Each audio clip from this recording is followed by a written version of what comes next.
kami melaksanakan evakuasi jari anak yang masuk ke dalam lubang grendel jendela. Anak ini kurang lebih berumur 4 tahun, dibawa ke pos pelayanan Alam Rajo oleh kedua orang tuanya untuk meminta pertolongan kepada Damkartan Kota Jambi. Kami langsung mengevakuasi grendel yang masih tersangkut di jari anak ini dengan menggunakan alat-alat rescue seperti suner atau gerinda mini, sarung tangan latex, dan kacamata. Karena grendel ini berbahan stainless dan tebal, kurang lebih 30 menit grendel yang tersangkut di jari anak ini berhasil kami evakuasi.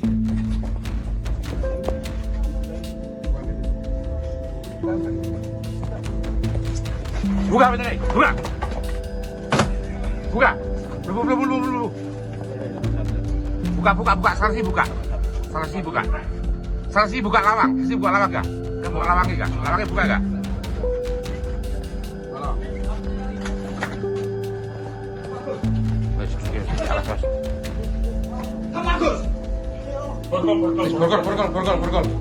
Borgol. Diam. Manut.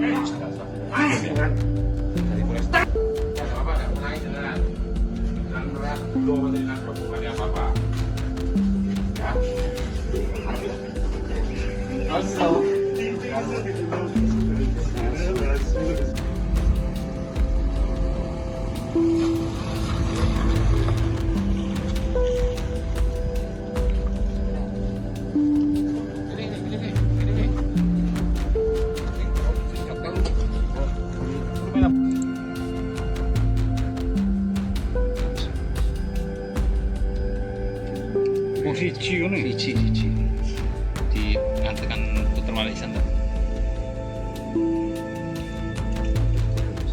Terus sudah tengok. Itu jam 3 ini. Jisan wae baru.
Oke, kita lanjut ke case yaitu tindak pidana pencurian dengan pemberatan.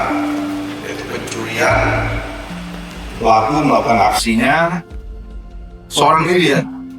Pelaku NR 26 tahun, alamat Suruh. Pelaku melakukan aksinya dengan cara memotong kawat pembatas tower, kemudian merusak tembok dan gagal video, dan mengamankan baterai lithium yang ada dalam box BTS. Baterai ini terhubung dengan BTS provider Excel. Hasil kejahatan digunakan tersangka juga untuk foya-foya, untuk hiburan dan jalan-jalan. Dijual itu keterangan dari tersangka laku 3 juta. Nah, harganya harga ini ya, harga mengapul. Diamankan di Sleman, Jakarta.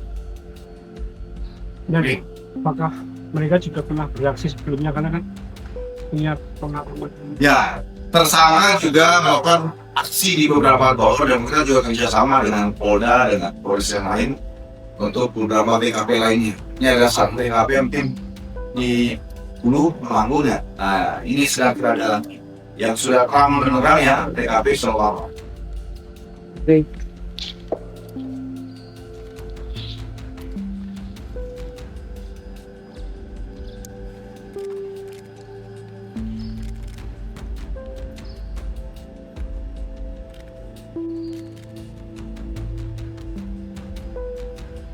tambahkan Pak Satreskrim.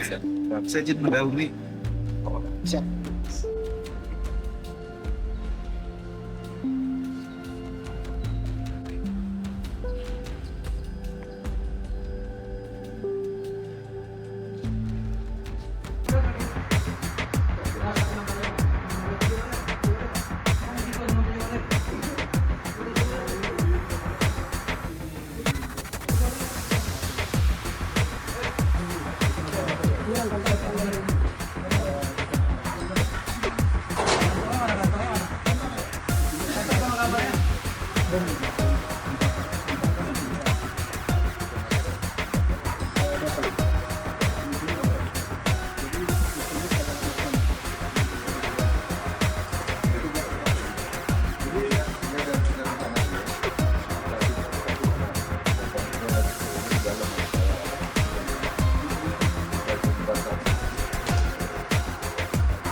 Oh, belum.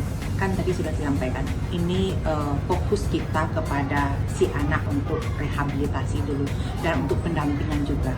Karena walaupun dia sebagai pelaku kemarin kan, tapi dia juga shock gitu kan, dia korban. Kita tahu dia korban, dia juga tertekan secara psikologis karena akibat menjadi objek ya, subjek ya dari bullying dari teman-teman sekelas. Berarti sampai saat ini motifnya masih berhubungan dengan korban bullying atau ada motif baru? Iya, sampai saat ini dan ini perlu kami tegaskan juga tidak ada hubungannya dengan jaringan terorisme. Ya. Ini murni karena korban bullying dari teman-teman sekelasnya. Dia belajar bikin dari mana informasinya, Bu? Gimana? Dia belajar bikin bom itu dari mana? Rekan-rekan kemarin sudah sempat ditanya juga di lapangan. Dia mempelajarinya melalui Instagram, melalui YouTube, internet secara otodidak. Jadi ada bahan-bahannya yang dia buat sendiri dari dia campur-campur itu memang ada ya, dia temukan di YouTube dan internet secara otodidak dia. Di media sosial? Iya, media sosial. Ya. Mau penegasan lagi, Bu. Jadi total kemarin sebenarnya ada 4 bom ya, 1 yang sudah meledak, 3 yang belum. Iya. Saat pemeriksaan di rumahnya ada ditemukan barang lain? Sampai saat ini Ibu belum dapat posting. Bu, pemeriksaan juga dilakukan kepada orang tuanya, Bu? Oh, sudah dipanggil orang tuanya. Dari kemarin juga, dari semalam juga orang tuanya sudah dihadirkan. Ya, dari semalam orang tuanya sudah dihadirkan dan juga sudah dimintai keterangan oleh polisi, gitu kan. Dan sampai saat ini pemeriksaan masih berlanjut ya, rekan-rekan.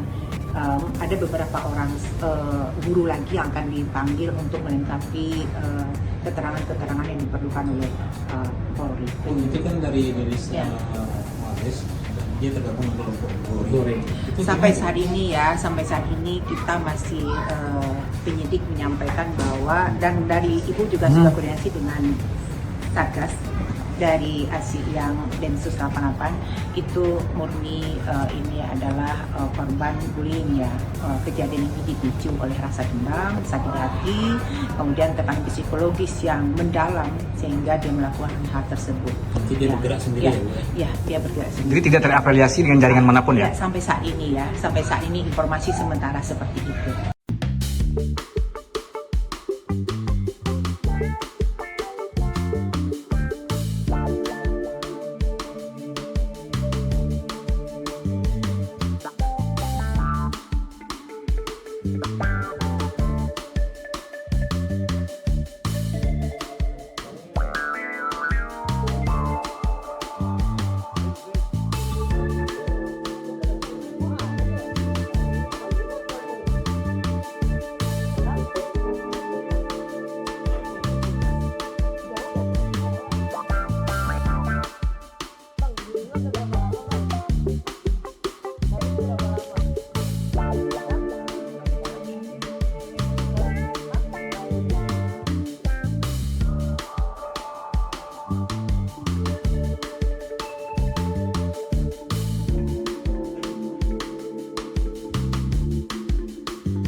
Orang juga pelaku yang merupakan salah satu pelaku adalah dari tetangga korban yang kebetulan memang ada kesempatan dia melakukan mencuri kendaraan tersebut yang digunakan untuk dia bermain slot judi online.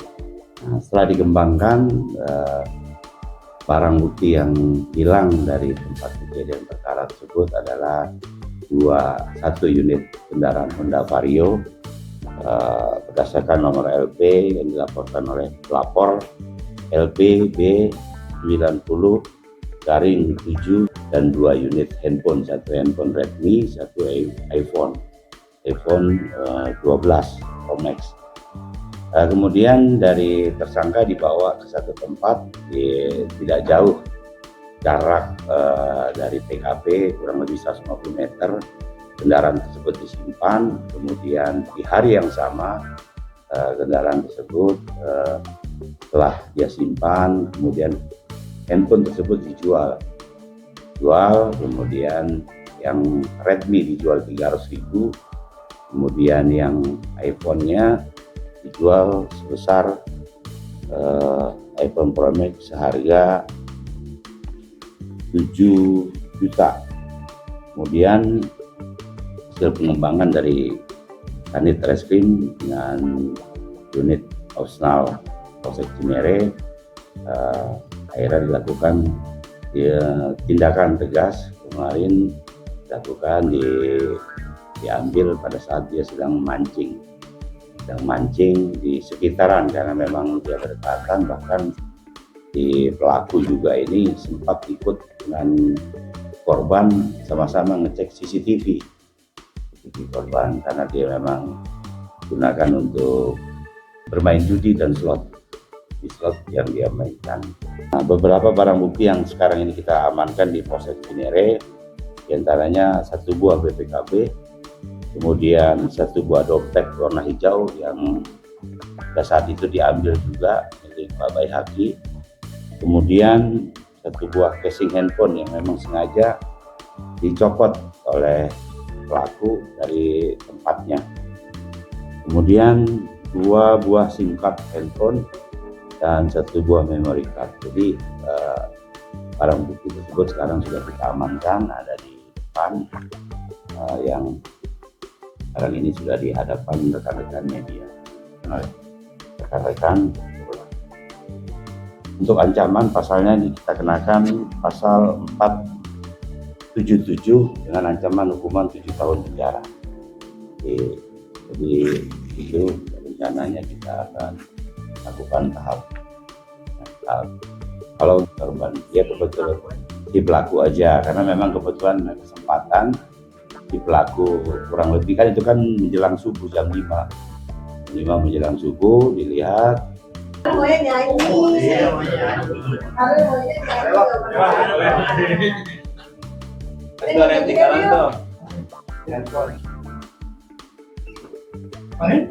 Ini punya siapa?